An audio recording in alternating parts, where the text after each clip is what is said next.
మోహన్, నువ్వేం చేస్తున్నావ్? వాడికి భయపడుతున్నావెందుకు అని కోపంగా అడుగుతూ ముందుకు వచ్చాడు స్వరూప్. మోహన్ అతనికి సమాధానం చెప్పకుండా సైలెంట్ గా ఉండిపోయాడు. దాంతో స్వరూప్ ఇక కోపాన్ని కంట్రోల్ చేసుకోలేక, నువ్వు వదిలిపెట్టినా నేను మాత్రం విని వదిలిపెట్టను అంటూ సాగర్ పై చెయ్యెత్తాడు.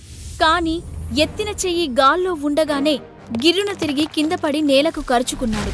ఏం జరిగిందో అర్థమయ్యేలోపే మోహన్ కొట్టిన చెంపదెబ్బకు స్వరూప్ ముఖం వాచిపోయింది. అది చూసిన ముక్తాదేవి పిడికిలి కోపంతో బిగుసుకుంది.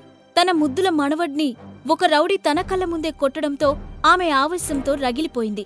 కిందపడి ఉన్న స్వరూప్ మెల్లగా తేరుకొని తన ముక్కు నుండి కారుతున్న రక్తాన్ని తుడుచుకొని మోహన్ వైపు చూస్తూ, నువ్వేం చేస్తున్నావు మోహన్? నన్నెందుకు కొడుతున్నావు అని అడిగాడు.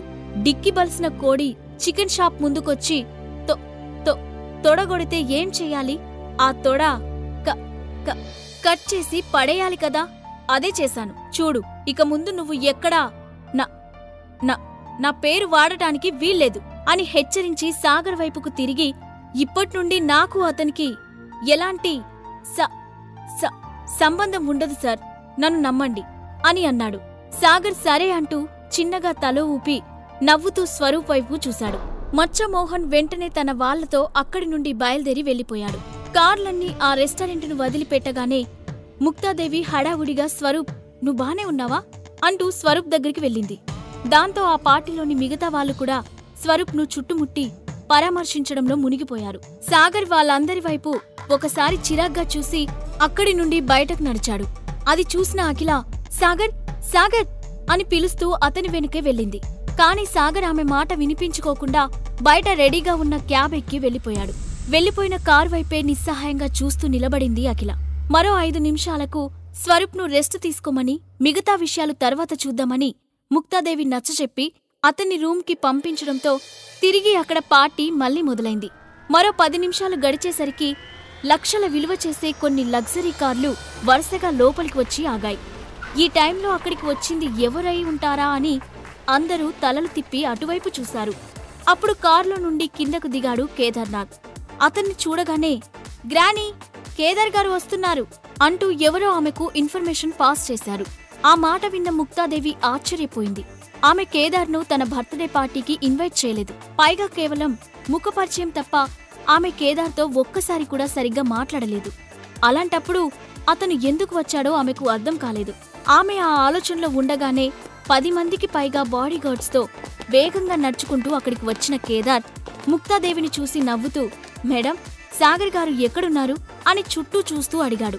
కేదార్ నోటి నుండి సాగర్ పేరు వినగానే మరోసారి ఆ పార్టీలో నిశ్శబ్దం ఆవరించింది. ముక్తాదేవి కూడా ఇబ్బందిగా ఫీల్ అవుతూ, సాగర్ ఇప్పుడే వెళ్లిపోయాడు కేదార్ గారు అని చెప్పింది. హో, సరే, సార్ వెళ్లిపోయారు కాబట్టి నేను కూడా మిమ్మల్ని పెద్దగా డిస్టర్బ్ చేయను. ఈరోజు మీ బర్త్డే పార్టీ అని తెలిసింది, అందుకే మీకోసం చిన్న గిఫ్ట్ తీసుకొచ్చాను, కాదనకుండా తీసుకోండి అంటూ వెనుక ఉన్న ఒక వ్యక్తి వైపు చూశాడు కేదార్. వెంటనే అతని వెనుక ఉన్న వ్యక్తి గిఫ్ట్ బాక్స్ తీసుకొచ్చి అక్కడున్న టేబుల్ పై పెట్టాడు. ఆ తర్వాత కేదార్, హ్యాపీ బర్త్డే మేడం, ఇక మేం బయలుదేరతాం అని చెప్పి వెంటనే అక్కడి నుండి తన వాళ్లతో తిరిగి వెళ్లిపోయాడు. ఒక క్షణం పాటు అసలు అక్కడ ఏం జరిగిందో ఎవరికీ అర్థం కాలేదు. పిలవకుండానే పార్టీకి వచ్చిన ఇండస్ట్రియలిస్ట్ కేదార్నాథ్ సాగర్ లేడని చెప్పగానే హడావుడిగా వెళ్లిపోయాడు. అది మాత్రమే వాళ్ళందరి మనసుల్లో రిజిస్టర్ అయింది. వాళ్ళ షాక్ నుండి తేరుకోకముందే, granny, Menaka international president Menaka గారు వస్తున్నారు అంటూ ఎవరో పెద్దగా చెప్పారు. Menaka international group world wide popular అయిన బ్యూటీ ప్రొడక్ట్స్ కంపెనీ అని అందరికీ తెలుసు.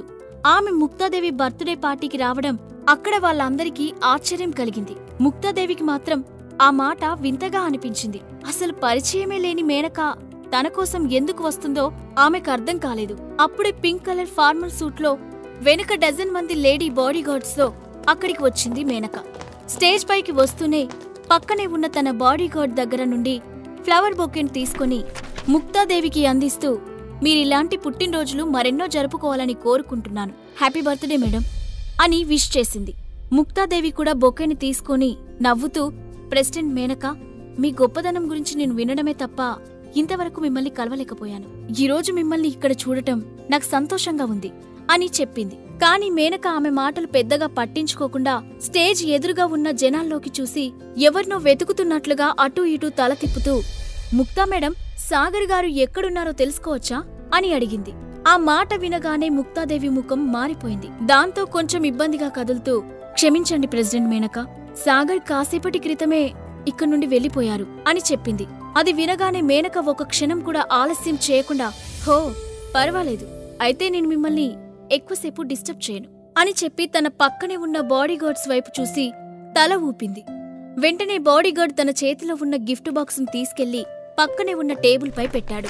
అప్పుడు మేనక ముక్తాదేవి వైపు చూసి, ఇది మీకోసం చిన్న గిఫ్ట్, కాదనకుండా యాక్సెప్ట్ చేయండి అని చెప్పి ఆమెకు నమస్కరించి, ఇక నేను బయలుదేరుతాను, మీరెంజాయ్ చేయండి అని చెప్తూనే అక్కడి నుండి తన వాళ్లతో సహా హడావుడిగా వెళ్లిపోయింది.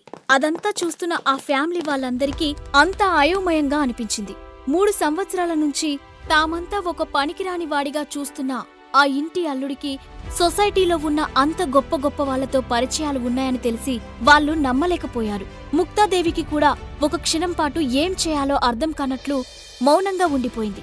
కాని వెంటనే తన చుట్టూ ఉన్న వాళ్ళ వైపు చూసి, త్వరగా వెళ్లి సాగర్ ఎక్కడున్నాడో చూడండి అని చెప్పింది. ఇప్పటివరకు సాగర్ను అక్కడి నుండి పంపించాలని అనుకున్న తన ఫ్యామిలీ మనుషులే తిరిగి సాగర్ను వెతుక్కుంటూ ఉండడం చూసి అఖిల కూడా వెంటనే రెస్టారెంట్ నుండి బయటకు పరిగెడుతూ తన మొబైల్ తీసి సాగర్కు కాల్ చేసింది.